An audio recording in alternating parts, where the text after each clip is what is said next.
FitIntent Nation, it is day 61. Now we are finally into the last 9 days of the challenge. We are into the single digits, and it just blows my mind how fast this challenge always goes. And I've said it time and time again, right from the get-go. Before you know it, we'll be at the end of the challenge. Before we know it, we'll be at the middle of the challenge. Of course, that's long gone. Before you know it, we're down to the final days. So, 9 days to go. Can you still make mega massive change? I mean, not mega massive change, but you can still make good change in, well, a little over 10% of the challenge. Add it up, right? Split it up. Take all of your results that you've gotten up to date, divide it by 9, essentially. Well, it's going to be a little bit less than 9 because we still have more than a week. And then add that on. So, keep your head down, keep going strong, and don't give up, regardless of your age, which I'm going to get to in a second, okay? That's related to something I want to talk about here in a little bit. All right, so yesterday I talked about resting during a set, and so basically you're doing a set. Let's say you're doing a set of 10 on bench press, and you're going through, and you go through, and say you do 3, and then you stop. 1, 2, 3, and then maybe you do 2 more, and then you stop. 1, 2, 3. You're giving yourself these mini breaks to get to that rep range that I want you to get to. The idea here is to keep the reps continuous. That is, there is no pausing. And the reason why I do not want you to pause is because we want to keep a consecutive amount of tension on the muscle. We don't want to apply tension and then give the muscle a break and apply tension and give the muscle a break. We need to apply enough tension over time, consecutively. That's the idea. And that will spark a change in the muscle itself. So if you're pausing, you can look at it as the more you break it up, the less optimal the set will be.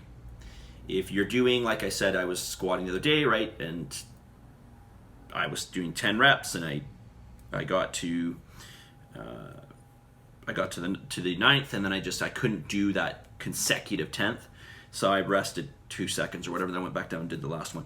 That's not terribly bad. But if you have to take those amount of breaks, like I mentioned yesterday, like if you're taking breaks constantly to get through a set of 10, the weight's too heavy. Okay, it's just too heavy. So the idea here is to be able to use, with everything else that I mentioned, proper form, proper cadence, proper mechanics, bar path, squeezing the muscles, control, all that stuff. You want to go as heavy as you can within that rep range, but that doesn't mean taking breaks, right? The idea is to do, when I say 10 reps or whatever I say, whatever the rep range is, it's to be consecutive. Unless I say you're going to do like 2 rest pause sets or something. Okay, that's different. Okay, all right. Somebody asked about how weight training affects bone density. All right, so as we age, well, actually, let me just start by saying this. Every tissue on us, organ, tissue, however you want to look at it, organs are basically just a grouping of tissues. So let's say every tissue. Everything on us, physically speaking, has a life cycle. So I can't remember what the life cycle is for the liver. I can't remember. I think it's a year or 2 years or something like that, or it might be less than a year. I can't quite remember. But let's just say it's a year. So every year, the liver is a completely different liver, which is pretty amazing. So everything on us has a life cycle, as does bone. So bone is basically, it's over 50% protein, by the way. A lot of people think bone is all calcium. It's not. It's more protein than anything, as is basically every tissue on us. We are basically made of protein water. But there's basically 2 types of cells in bone, one called osteoclast, one called osteoblast. The osteoclasts are responsible for basically breaking down muscle and breaking down bone and removing that And the osteoblasts are responsible for depositing new bone. Okay, so you basically have both those things working. Now, hopefully, there's a balance between the two, or maybe if you're a little bit low in bone density, that you can get those osteoblasts to be working a little bit more. But I mean, ideally, you want basically a balance there.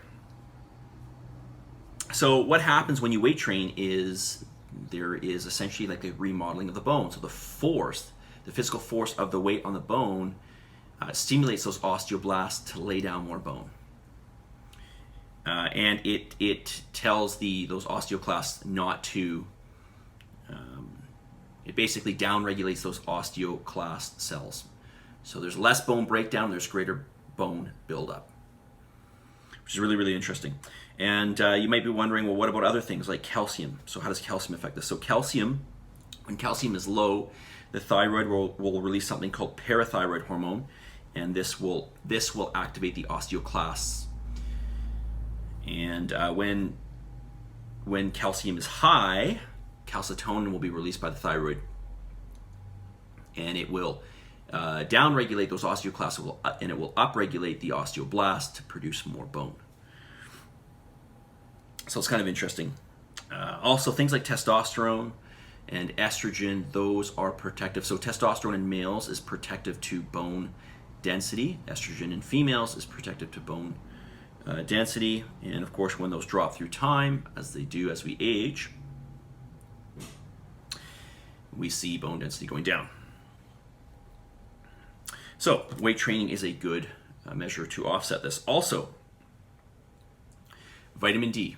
Okay, vitamin D plays a really, really important role in maintaining bone health. If you want to know what your bone density is, and I would highly recommend it if you are female and especially over the age of 50, I would go get a DEXA scan done. This is a high-powered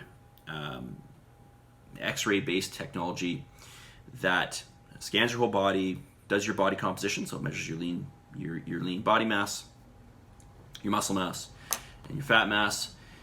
But it also does your bone density. It can assess how dense your bones are, and it will tell you where you fit relative to the rest of society, but most importantly, where you fit relative to your own health. I will tell you that I've had a couple of DEXA scans done, and my bone density is actually so high that I am a little over, I think, 3 standard deviations above the norm. So I'm like in the 0.995 percentile. I'm like right at the very, very top. And I do believe that's got to be from weight training, considering I've been weight training pretty much nonstop since I was like 10. So regardless of your age, well, I should actually say if you're older, you definitely want to be weight training. Okay, how am I doing for time? 8 minutes. Okay, I want to talk about aging. Okay, I'm going to get to it tomorrow because it's going to be too much. It'll be too long of a video. Okay, message of the day. Message of the day. 5 things. That's right. I was going to talk about 5 things I'm thankful for. So what are 5 things I'm thankful for? I am thankful for, and there's so many things we ought to be thankful for, but I'm going to go for some very simple things today. I'm going to say I'm very thankful to have a heated house. I shut off my heat in my house, by the way, last year because my heater was causing some like major problems, and I'm like, nah, I'm not going to deal with it right now. I'm just going to shut off the master heat, and it was like April, and so I didn't run any heat till like a month ago when my friend was here, and he's like, your house is really cold. So I turned it back on, and now I have heat. So I'm very thankful for that. I am thankful for having a roof over my head, for having running water, clean running water that we can drink. Although I'd still recommend, putting it through a filtration system. Accessibility to food. We have no problem getting access to good quality food. Well, maybe I guess we could maybe have a debate on this, whether we're actually getting good quality food or not. But at least we have access to all kinds of food. And I am thankful to my community.